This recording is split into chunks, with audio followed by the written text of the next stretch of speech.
میں مختصراً عرض کرتا ہوں کہ اگر کسی پہ قضا نمازیں باقی ہوں تو سنت غیر موقدہ اور نوافل چھوڑے گا وہ، ورنہ یہ قبول نہیں ہوتے. ٹھیک ہے نا. سنت غیر موقدہ کون سی ہیں؟ عصر سے پہلے کی 4، عشاء سے پہلے کی 4، ان کو چھوڑ دیں، ان کی جگہ قضا نماز. اور جتنے نوافل نماز میں ان کو چھوڑ کے ان کی جگہ قضا نماز پڑھ دیں. سنت موقدہ کے بارے میں علماء نے یہ فرمایا کہ اس کو ترک نہ کیا جائے، اس کو ادا کرے، باقی یہ آپ سنن غیر موقدہ نوافل ترک کریں گے. دوسرا آپ نے فرمایا آسان طریقہ کیا ہے؟ پہلے حساب کا طریقہ ہوتا ہے. لڑکا جو ہے وہ 12 سے 15 سال کے درمیان شرعی اعتبار سے بالغ ہوتا ہے.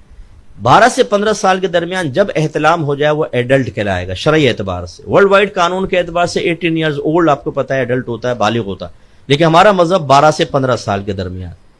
یا شادی کر دی 12 سے 15 سال کے درمیان، اس کی وائف پیگننٹ ہو گئی تو یہ بھی علامت ہے کہ جی وہ بالغ ہو چکا ہے. لیکن اگر 12 سے 15 سال کے درمیان یاد نہ ہو تو 15 سال کے بعد بالغ ہے. اور بچی میں بلوغت کی عمر 9 سے 15 سال کے درمیان ہے. اس میں حیض آ گیا یا احتلام ہو گیا یا اس کی شادی ہوئی وہ حاملہ ہو گئی تو یہ اس کے بالغ ہونے کی علامت ہوتی ہے. باقی جو چیزیں وہ علامات نہیں ہوتی. ٹھیک ہے نا. جسم میں تغیر، تبدیلی پیدا ہونا، بچے کی مونچھیں نکل آنا، داڑھی جلدی نکل آئی، اس سے بالغ ہونے کا کوئی تعلق نہیں ہے. اس سے ہے جو میں نے آپ کو بتایا. تو اگر بچی کو بھی 9 سے 15 سال کے درمیان یاد نہیں تو 15 سال کے بعد تو وہ بالغ ہے. تو بالغ ہو جانے کے بعد شرعی احکام ہماری طرف متوجہ ہوتے ہیں. تو اگر کسی کو یاد نہیں ہے تو 15 سال کے بعد سے حساب کر لے. اندازہ کرنا ہوتا ہے کیونکہ ہمیں نہیں پتا ہوتا کتنی نمازیں نکلی ہیں یا کتنے روزے چھوٹے ہیں. بعض اوقات لوگ حساب نہیں کرتے. تو میں نے شروع میں بتایا تھا کہ اپنے ذہن میں کر لیں اندازہ، دل سے پوچھیں کتنے سال کی نماز. اگر میں سب قضا کو جمع کروں کتنے سال کی بنے گی؟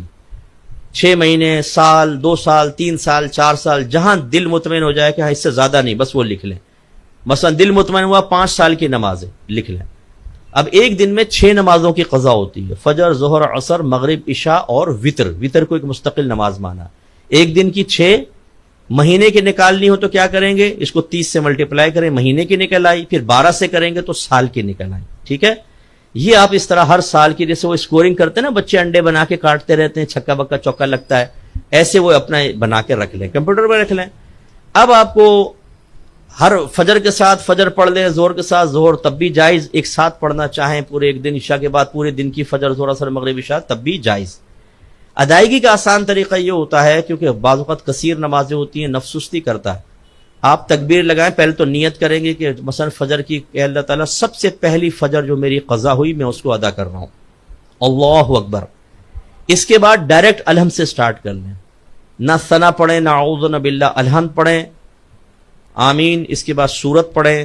رکوع میں جائیں، ایک دفعہ تسبیح پڑھیں، لیکن مکمل رکوع میں آنے کے بعد سبحان ربی العظیم، سمیع اللہ لمن حمدہ ربنا ولک الحمد. پھر سجدے میں چلے جائیں، ایک دفعہ تسبیح سجدے میں بھی، سبحان ربی الاعلی، پھر اللہ اکبر، سبحان ربی الاعلی، کھڑے ہو جائیں.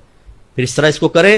اگر 2 رکعت نماز ہے جیسے تو اتحیات پڑھیں گے تو اتحیات پڑھ کر اللہم صلی علی محمد اور سلام پھیر دیں. 4 رکعت ہے تو پھر اگلی جو تیسری چوتھی ہوگی اس میں صرف تیسری اور چوتھی میں 3 بار سبحان اللہ کہہ لیں، کیونکہ تیسری چوتھی میں قرات واجب نہیں ہوتی. تیسری میں سبحان اللہ سبحان اللہ سبحان اللہ رکوع میں، اور ایسی نماز کمپلیٹ کر کے وتر کے اندر جب آپ تیسری رکعت میں پڑھیں گے تو دعائے قنوت کی جگہ آپ صرف رب اغفر لی، رب اغفر لی، رب اغفر لی 3 دفعہ یا اللہم اغفر لی، اللہم اغفر لی، اللہم اغفر لی کر لیں اور رکوع کر دیں. یوں مختصر ہو جاتی ہے نماز اور آپ آسانی سے ادا کر لیں گے. ٹھیک ہے.